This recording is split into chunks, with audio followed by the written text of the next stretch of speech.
굿바이 시작해보도록 하겠습니다. 첫 번째 종목부터요. 두산 바켓입니다. 28,000원에 비중 10% 추가 매수 고민입니다. 멘토님 차트상 이것도 박스권 매매가 가능한 종목입니까?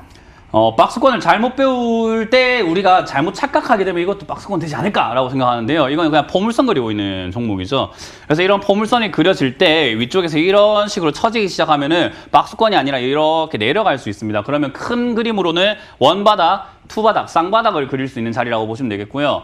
어찌됐든 지금 이게 위쪽에서 횡보하다가 떨어진 이후에 여기서 좀 자리를 잡아주고 있는데 제가 보기엔 자리 잡기에는 회사가 그렇게까지 괜찮다라는 느낌은 좀 안 듭니다. 그래서 일단 여기서 무너지지 않는다는 선에서는 그냥 보유 의견 드리도록 하고요. 매수는 안 하시는 게 좋다. 그냥 기다려보자. 유보 의견 드리도록 하고 위쪽으로 올라올 때 3만 원 뚫을 때 3만 5천 원까지 목표가 잡고 그냥 가져가시는 게 어떨까라는 조언 드리면서 이 종목은 잘못하면 여기서부터 하락세 전환될 수 있는 자리이기 때문에요. 조심하자 의견 드리겠습니다. 네, 그림도 잘 봐야겠네요. 지지하는 게 중요하다고 하시면서 보유 의견 드렸습니다. 다음은 아모레퍼시픽 우선주 매수가 69,000원에 비중 10%입니다. 답답한 횡보 흐름을 보이고 있는데 이분 약수익 중이시거든요. 가만히 있는 게 좋을까요? 추가 매수가 좋을까요?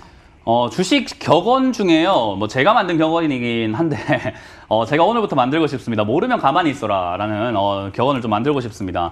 주식 시장에서 저는 올라가지 않은 기업들이요 괜찮다고 봐요. 왜냐하면 올라간 기업들은 이미 해먹으려고 올라간 거고 이런 기업들은 나중에 해먹으려고 끌어올릴 거란 말이에요. 그 말은 아모레퍼시픽은 시간이 걸려서 누군가가 끌어올리기 시작하면 수익을 낼 수 있기 때문에 버스가 출발하기 전에 탑승부터 해라 라는 거죠. 탑승해놓고 기다리면 올라갈 거다 생각을 하는데 저는 이왕이면 우선주 매매는 안 하시는 게 옳다라고 봅니다. 우선주 저는 매매 자체를 안 하고요. 우선주를 쳐다도 보지 않습니다. 그래서 우선주가 뭐가 좋냐라고 한다면은 사실 그 유통 주식수가 조금 부족하다라는 점과 그리고 배당을 좀 더 많이 받을 수 있다라는 점이 있는데 배당 받으실 거라고 계획을 짜고 계신다면은 한 3년에서 5년, 6년 이렇게 엄청나게 장기 투자하시는 게 좋거든요. 1년 배당 받으려고 투자하는 건 옳지 않습니다. 그래서 저는 아모레퍼시픽을 가지고 있느니 우선주를 가지고 있느니 퍼시픽으로 옮기는 게 낫다라는 의견을 드리도록 하고 이 종목은 그냥 보유 의견 드리도록 하겠습니다. 네, 우선주보단 본주가 더 괜찮다라고 얘기를 하셨습니다. 다음 종목 볼게요. 뉴지랩 17,200원에 비중 15%입니다. 코로나19 관련해서 치료제 나파모스타트 개발 중이라고는 하는데 우리 시청자님 매수 가격대가 어떻게 할까요? 나파모스타트에 대해서 얼마나 잘 아시고 계시는지 잘 모르겠지만요. 코로나 치료제라고 이렇게 말씀하시는데 예를 들어가지고 제가 여드름 치료제를 하나 만들어 보려고 합니다. 얼굴에다 락스를 뿌렸더니 여드름이 사라지네요. 근데 상처가 생겨요. 그러면 여드름은 치료가 됐는데 다른 부작용이 생기는 거잖아요. 이 치료제, 코로나 치료제가 지금 그래요. 치료할 수 있는 물질은 많습니다. 네, 이게 모르는 분들이 되게 많은 것 같은데요. 코로나를 치료할 수 있는 물질은 되게 많아요. 근데 그게 몸에 어떤 부작용을 줄지, 코로나 환자들에게 또 어떤 부작용을 줄지를 모르기 때문에 상용화가 안 되고 있는 것뿐인 거예요. 그러니까 코로나라는 그 바이러스를 죽이는 어떤 치료제라든가 약물은, 물질은 되게 많습니다. 그 물질 중에 하나가 나파모스타트인 것뿐인 거예요. 근데 이제 그게 판매도 안 되고 치료제로 나온 것도 아니고 선정된 것도 아니고 결정된 것도 아닌데 주가는 이렇게 급등을 했습니다. 저는 이렇게 생각을 해요. 사기당하신 겁니다. 비싸게 사신 거예요. 아직 결정된 거 아무것도 없는데 비싸게 산 거예요. 그렇기 때문에 이런 자리 매수 안 하는 게 옳다라고 말씀을 드리고요. 여기서 역시나 기술적으로 16,000원 자리가 지지가 된다고 한다면 15,500원 자리에 지지가 된다면 다시 올라와 줄 텐데 사기당했다는 걸 깨달았다면 빨리 정리하시자라는 전략을 드리면서 매도 의견 드리겠습니다. 네, 다소 보수적인 얘기를 해주셨습니다. 참고하시고요. 다음은 한올바이오팜입니다. 39,200원의 비중 20%입니다. 신약 후보 물질의 잠재력 기대감 얘기가 나오는데 9월에 연고점을 기록을 한 다음에 기간 조정을 좀 거치고 있거든요. 어떻게 보세요? 아까는 실적이 없는 뉴지랩이었다면 이번엔 실적이 있는 한올바이오파마인데요. 저는 코로나 백신 치료제 관련주 전부 다 반사기다라고 생각을 합니다. TV에 나온 사람이 이렇게까지 말하면은 안 되는 거잖아요. 그 정도로 저는 안 좋다고 봐요. 그래서 지금 당장에는요, 여러분들이 좋아 보일 수는 있겠지만 또는 혹할 수는 있겠지만요, 저는 지금 혹세무민하고 있다. 모르는 사람들을 지금 계속 이렇게 비싸게 사게 만들고 있다 생각을 합니다. 그래서 개인적으로는 이런 건 절대로 접근해서 안 된다라는 조언을 드리면서 매수하겠다 한다면 기술적으로 개인적으로는 역시 45,000 넘어갈 때가 넘어가면이라는 자리죠. 넘어가게 되면은 좀 더 가져가시거나 시세를 노려도 좋지만 넘어가지 않으면 매수할 필요도 없고 지금은 밑으로 박스권입니다. 25,000원까지 박스권을 만들던 종목이기 때문에 내려갈 수 있다. 저는 지금은 매수하지 않는 게 좋고 지지가 된다면은 지금은 역시나 36,000원짜리를 손절자리 라인으로 잡고 대응해보자라는 전략을 드리겠습니다. 네, 다음 종목 보겠습니다. J콘텐트리 새롭게 매수 고민입니다. 이게 월봉, 주봉 돌려봤을 때 비싼 가격은 아닌 것 같은데 그래도 극장이 회복할 때까지 더 기다려봐야 될까요? 저는 매수 이거는 유보 의견 드릴 텐데요.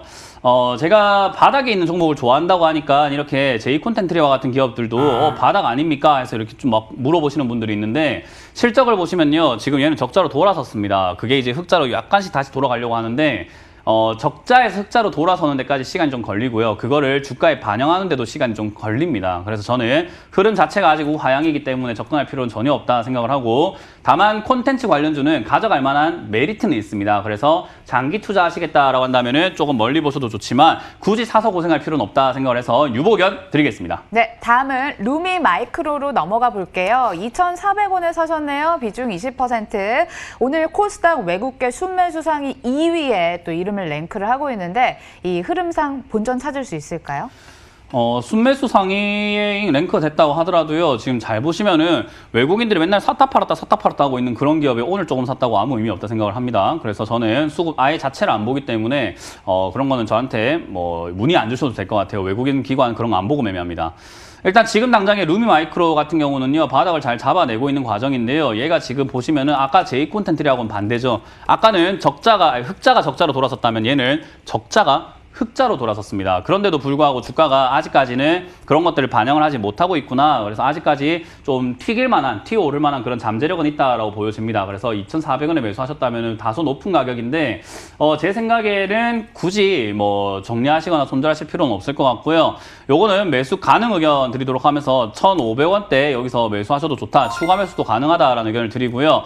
위쪽으로 뛰어오를 때는 2,000원 정도쯤에서 그냥 매도하시면 될 것 같아요. 그리고 아래쪽으로 밀리게 된다면은 개인적으로는 추가 매수 가능할 것 같습니다. 위쪽 아래쪽을 밀릴 때 1,200원이나 1,100원 정도까지 밀려주면 정말 나이스하거든요. 저 정도까지 밀렸을 때는 추가 매수해서 매수가 낮추고 비중 늘려가지고 수익을 더 크게 보는 것이 현명하다 생각이 드니까요. 전략 잘 세워보시길 바라겠습니다. 네, 드디어 나왔네요. 신규 매수도 가능, 추가 매수도 가능하고 그렇지만 가장 이상적인 가격대는 1,100원대가 되겠다. 잘 챙겨보시길 바랄게요. 다음은 이렇게 안타깝게 굿바이 시간은 손실 사연이 이렇게 많나요? 제노레입니다. 12,800원의 비중 10%, 현재 가격대는 11,300원. 임플란트 관련주 약손실 중인데요. 이것도 추가 매수해야 됩니까? 많은 분들이 이제 전화로 하면 혼날까봐 이렇게 굿바이를 통해서 이렇게 물린 사연들 보내주시는 것 같은데 뭐 어쨌든 저는 굿바이에서도 혼냅니다. 뭐 전화 안 한다고 혼내는 거 아닌 거 아니에요. 그래서 일단 제노레이 같은 경우는 실적이 잘 증가하고 있는 기업이죠. 나쁘지 않아요. 그리고 의료기기 관련주라고 보시면 될 것 같은데요. 요 종목 같은 경우는 제가 볼 때는 매수가가 좀 높은 편이긴 해요. 이왕이면 싸게 샀으면 정말 좋았는데 높은 편이긴 해요. 그러나 제가 봤을 때 한번 뛰어 올라갈 가능성이 높다. 그래서 14,000원까지는 갈 가능성이 있다 생각이 하기 때문에 보유 의견들이나 아까 말씀드린 것처럼 지금 매수가가 높다. 현재가도 좀 높기 때문에요. 떨어지면은 매수할 가치는 있으나 지금은 얘를 살 바에는 떨어져 있는 종목을 사는 게 낫다 생각을 해서 매수 유보 의견 드리겠습니다. 네, 여러분은 비대면 불맛을 체험을 하고 계십니다. 제노레이는 매수 유보 사인 드리겠습니다. 다음은 둘 다 난이도가 좀 있어 보이는데 단타 목적이라고 하시면 KR 모톨스를 살까요? 아니면 에이프로젠 HNG를 살까요? 둘 다 어려워 보이긴 하거든요. 둘 다 매수 유보 의견 드리고 넘어갑시다, 이거는. 네. 둘 다 매수 유보 의견 드리도록 하겠습니다. 그럼 국일제주로 넘어가 보겠습니다. 이분은 5,680원의 비중 25%입니다. 9월 14일 때 대량 거래가 실리면서 뭐 돌려 세우는 흐름이 좀 나오는 것 같거든요. 긍정적인 신호로 봐도 괜찮을까요? 일단 국일제지라는 기업도 너무 많이 올라왔어요. 근데 회사가 좋아서 올라왔는가 하면 저는 그건 아닌 것 같거든요. 아무래도 그래픽 관련주라든지 그런 기대감 때문에 많이 올라와가지고 지금 올라와 있는 상태라고 보시면 되고요. 실적이 좋아졌다거나 뭐 어마어마한 성장을 했다거나 그런 건 아니에요. 그래서 저는 개인적으로 지금 이 국일제지라는 기업도 위쪽에 있다가 이렇게 멈췄다가 다시 가지 않을까라는 생각 하시겠지만요. 왜 굳이 이런 종목을 살까요? 안 올라간 종목 되게 많은데요. 그래서 저는 유보 의견 드리겠습니다. 네. 다음은 SK 되겠습니다. 22만 5천 원에 사셨고 비중이 15%입니다. 차트가 깎아지르면서 좀 미끄럽게 내려오고 있는데 말이죠. 버틸까요? SK는 상담 되게 많이 한 것 같아요. 상장할 때부터 해가지고 사셨던 SK 바이오팜 상장 때부터 사셨던 분들이 정말 많았는데 제가 말씀드렸지만 지금 여기서 이렇게 흐름을 자리를 잡아가고 있다는 것은 한번 뛰어오를 가능성은 있다 생각을 합니다. 그러나 저는 SK 바이오팜도 자기 가치에 비해서 너무 고평가라고 생각을 하거든요. 저는 개인적으로 SK 바이오팜은 정말 반토막 나야 된다 생각을 하는 사람이에요. 그래서 그 정도로 SK 바이오팜은 지금 고평가이기 때문에 고평가 자리에서는 한 번만에 죽지는 않습니다. 그래서 한번 뛰어오를 가능성이 높아요. 그래서 한번 뛰어오를 때 정리하자. 지금은 이런 종목은 안 뛰어오를 가능성도 있기 때문에 사서 고생할 필요는 없고 들고 계시는 분들만 25만 원 정리한다 생각하고 유보견 드리겠습니다. 네, 무거운 종목이잖아요. SK는 좀 시간이 필요할 것 같습니다. 그리고 25만 원짜리는 중요할 것 같으니까 지켜보시길 바라겠습니다. 저희 굿바이 또 숨가쁘게 지금까지 한번 진행을 해봤는데요. 아쉽지만 내일 다시 또 도와드릴게요. 끝까지 시청해주신 여러분 고맙습니다.